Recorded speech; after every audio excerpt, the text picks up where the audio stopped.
ప్రభుత్వము ఎంత చర్యలు తీసుకుంటుంటే అంతగా కొత్తగా పుట్టిస్తోంది చైనా. చైనా అనేటటువంటిది రాక్షస రాజ్యం అనలేం కానీ ఒక వితండ రాజ్యం, వితంతు రాజ్యం అనాలి. ఎందుకంటే భార్యాభర్తలు కలిసి ఉండేటటువంటి వ్యవస్థ కాదది. ఒకళ్ళే ఉండేటటువంటి వ్యవస్థ నడుపుతున్నారు. ఒక విచిత్రమైనటువంటి ధోరణితో ఉంటుంది. దాన్ని గొప్పగా ప్రొజెక్ట్ చేసుకునేది.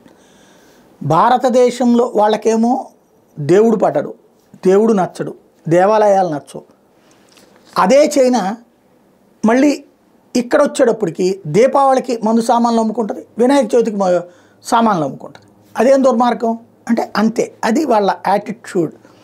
అది పక్కన పెడితే వాళ్ళకి సంబంధించిన యాప్లు ఇండియాలో వద్దన్నాం, తీసేశారు. మళ్ళీ కొత్తవి పుట్టుకొస్తుంటాయి, కొత్త మోడల్లో తీసుకొస్తుంటుంది. తాజాగా 119 చైనీస్ యాప్స్ను గుర్తించింది నేషనల్ సెక్యూరిటీ ఏజెన్సీలు.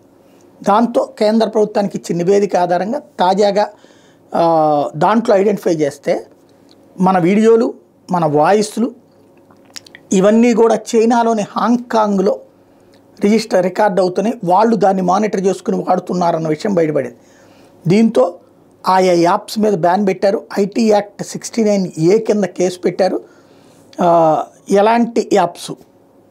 Change app, CHANG app, chilli chat, CHILLCHAT, మొదటి C పెద్దక్షరం, మధ్యలో C పెద్దక్షరం, హనీ క్యామ్ లాంటి యాప్స్ని నిషేధించింది.